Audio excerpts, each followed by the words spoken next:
Hei pawb, gobeithio bod chi gyd yn iawn a chroeso nôl I sianel YouTube Label Deg. So heddiw ma, mae gennau fideo eitha cyffrous I chi. Ar y funud dwi ar daith hefo sioe o'r enw Cymru Mei a da ni'n teithio o amgylch Prydain hefo'r sioe. So heddiw ma dwi yn Reading. Ac o'n i'n meddwl ar gyfer y fideo heddiw ma byswn ni yn gallu dangos I chi pa fath o golur dwi'n defnyddio ar gyfer mynd ar llwyfan. Wrth gwrs, mi wnes I wneud vlog efo colur teledu, ond mae colur llwyfan yn hollol wahanol.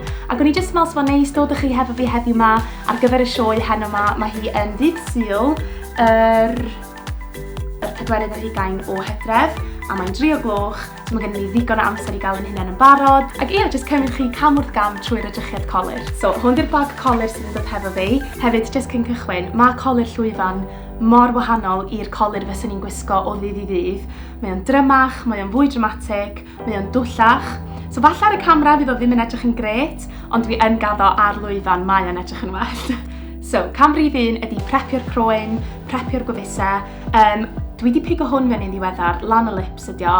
Mae o'n amazing. Yn enwedig ar gyfer y gaea, mae'r tywydd yn dechrau newid rwan, a fi gwefusau pawb yn dechrau mynd yn sych. Da chi angen hwn. Mae o fatha lip balm, ond just 10 gwaith yn well. Hefyd, mae mirror dressing room reit o flaen fi, so os da chi'n gweld fi'n sbio ffordd na, dyna pam.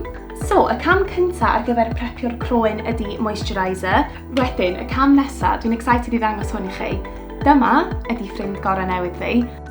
Rôl bach o tap ydi o, nath o gostio pint o Primark, ac o'n I ddim rili'n siŵr iawn os oes fo'n gweithio, o'n I just yn meddwl swn i'n trio fo allan. I rywun fel fi sydd ddim yn licio wneud eyeliner ac eyeshadow, mae o'n amazing. So hwn di'r cam nesa a na I ddangos I chi sut mae'n gweithio rwan.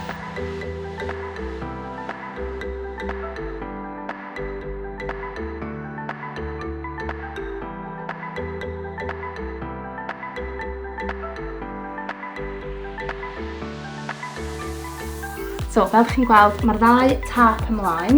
Wedyn I fynd fewn hefo lliw. Mae'r lliwiau yma yn dwllach na beth ni fel arfer yn wisgo, ond obviously fel dwi wedi dweud ar y llwyfan, mae bob dim yn gorfod bod yn fwy dramatig ac yn fwy tywyll ac yn fwy bob dim. Dwi'n licio'r oren a'r browns tywyll, a beth sy'n dda fe defnyddio'r tapiau yma ydy ti ddim yn gorfod bod yn daclus, sydd yn gwneud bywyd lot haws. So, fel da chi'n gweld o'r costiwm sydd tu ôl I fi, lot o sparkles, lot o glitz a glamour, a mae colur fi yn gorfod adlewyrchu hynny I raddau.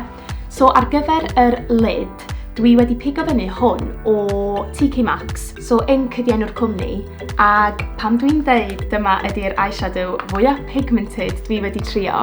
Mae'r lliw yn gorgeous, mae o fatha aer rili tywyll. Mae'n mynd ymlaen yn rili hawdd ac yn edrych yn bryl ar lwyfan. So y cam nesaf ydi eyeliner. Da chi'n gwybod o'r fideos diwetha, dwi ddim yn dda iawn ar wneud eyeliner, ond mae'r tap yma'n rili helpu fi. Cwbl sy'n rhaid chi wneud, so na I drio wneud o ar y camera efo chi rwan.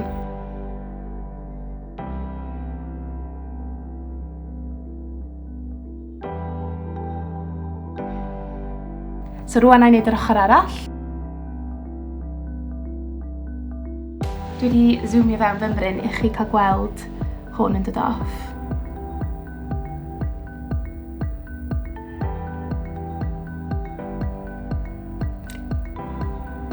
Hwna di hoff rhan fi o'r routine colur. So mae'r llgada yn edrych fymryn yn well.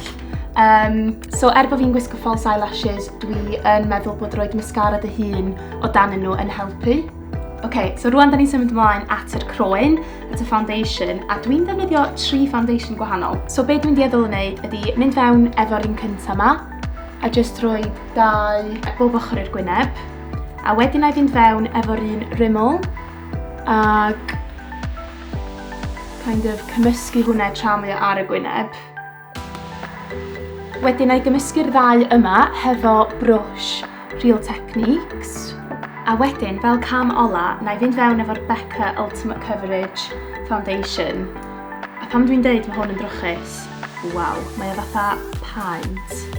A dim be dwi fel arfer yn licio. Wedyn, dwi yn gwneud eyebrows fi. Hwn ydy Precisely My Brow Pencil o Benefit. Dwi'n meddwl oherwydd bod gweddill yr edrychiad mor extreme, dwi'n licio cadw'r eyebrows mor naturiol a dwi'n gallu, cos o leia wedyn mae'n rhywbeth yn edrych yn normal yn yr edrychiad.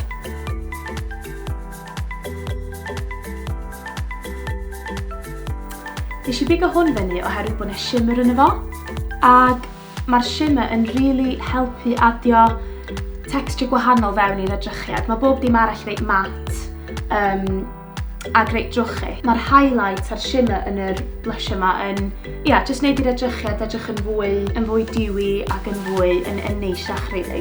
So, dyma fe mae'r edrychiad yn edrych fel hyd yma. Mae gennau lashes i roed ymlaen a lipstick coch, really tywyll. A wedyn, dwi hefyd yn gwisgo hairpiece. So, mae yna rhywun ar enw Oscar yn dod a wneud hwnna i fi. Ond am rwan, cos bod gennym fi oriau i fynd, dwi'n dueddol o adlo fel yma, fel sylfaen, a wedyn ychwanegu ato fo yn nes at yr amser. So, na i godi'r camera fyny bryd hynny a na i ddangos i chi y cam nesa. OK, so rwan, cam ola ydy'r lipstick. Fel nes I sôn, dwi'n defnyddio'r Fenty Beauty Uncensored, a wedyn dwi yn leinio gwefusau fi hefo just lip liner coch.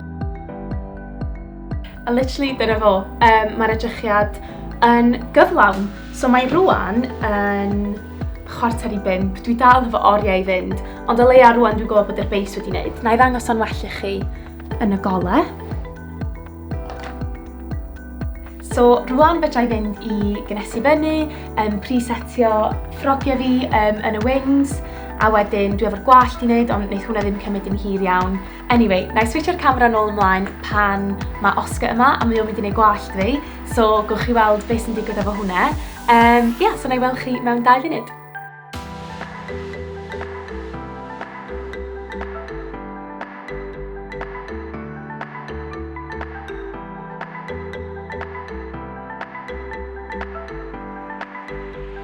So, dyma'r gwallt. Mae'n lot hirach y gwallt naturiol fi. Ond trwy rhoi'r gwallt yma fewn, mae'n golygu bod fi ddim yn gorfod defnyddio gres ar gwallt fi, a mae o jyst yn rili hawdd rhoi o fewn, a ddim ti'n gorfod meddwl wedyn am y gwallt. Gobeithio bod chi wedi mwynhau yr fideo heddiw yma, a cael gweld sut dwi'n cael fy hun yn barod ar gyfer sioe.